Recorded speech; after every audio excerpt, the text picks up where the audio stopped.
Assalamualaikum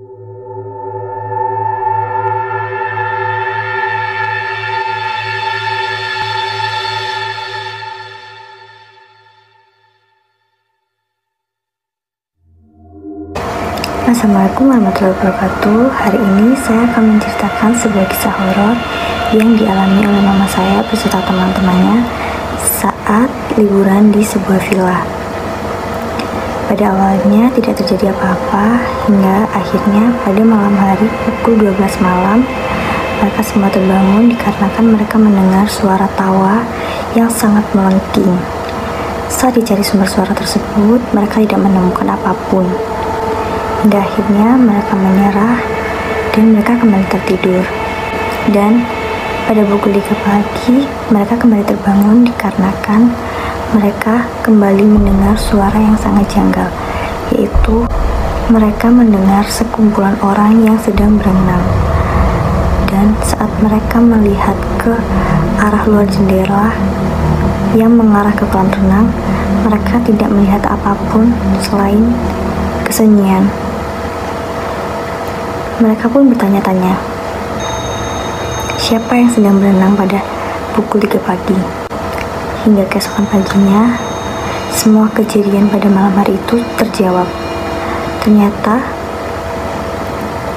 Ternyata jauh sebelum villa itu dibangun, ada sebuah tragedi yang sangat mengenaskan, yaitu ada satu keluarga yang tewas karena dibantai.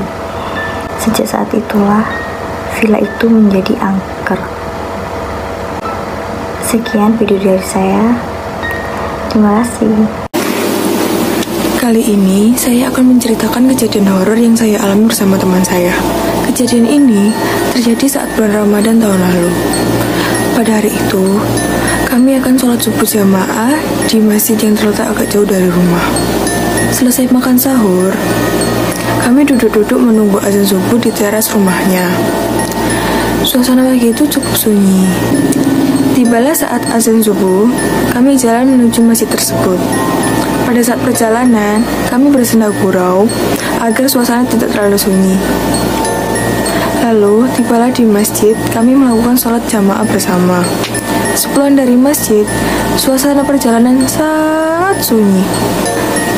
Kami melewati area parkiran mobil yang cukup luas dan satu bangunan kosong yang kurang terawat. Saat melewati bangunan tersebut, saya merasa merinding. Bulu kuduk saya berdiri.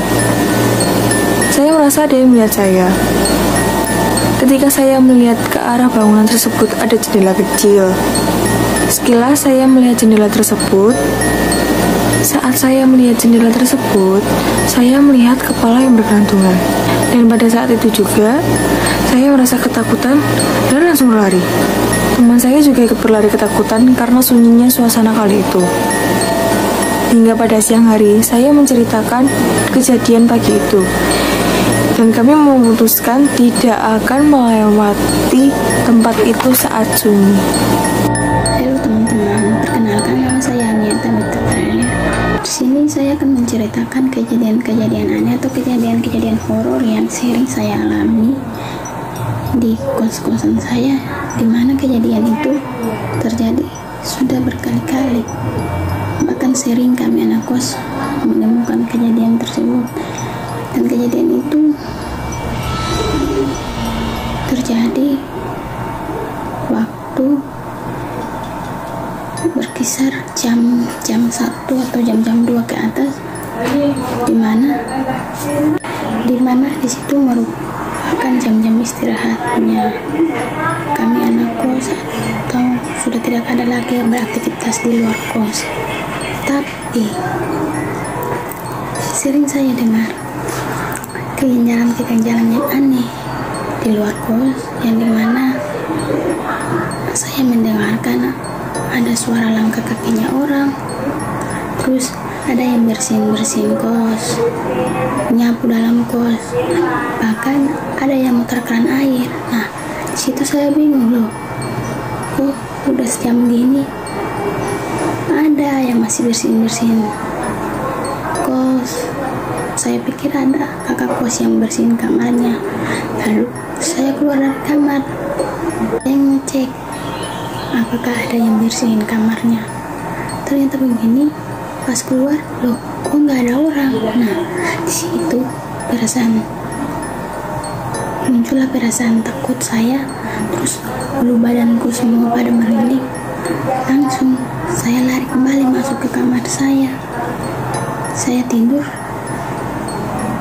tapi tidak bisa langsung gitu mikir, loh ini siapa yang bersihin kos larut malam ini. Terus keesokan paginya saya nanya ke kakakku saya,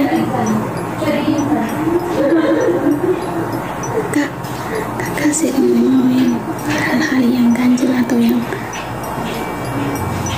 aneh yang sering terjadi di kos, seperti ada suara orang memutar keran air, bersihin kos, dan lain sebagainya. Kakaknya jawab, oh iya deh, kejadian itu sudah sering terjadi, bahkan berulang-ulang. Tapi kami anakku acuh, agak sibuk, pura-pura nggak tahu, pura-pura cuek. Padahal dalam hati mereka juga takut, sama seperti saya yang alami semalam. Kadang juga kami bilang ke ibu kosnya bahwa kami sering temuin keganjalan yang ada dalam kos. Tapi ibu kosnya cuma ngejawab, tidak, itu cuma halusinasi kalian doang, nggak ada yang namanya hantu di kos-kosannya ibu. Bahkan udah bicara berkali-kali ke ibunya, tapi ibunya tetap dengan perkataan yang sama dan kalimat yang sama yang sering diucapkan oleh ibunya.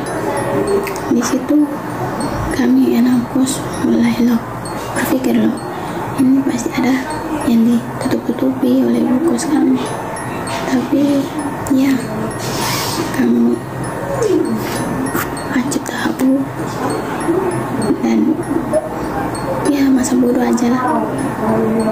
Ya mungkin itu sih kejadian horor yang bisa saya ceritakan. Terima kasih.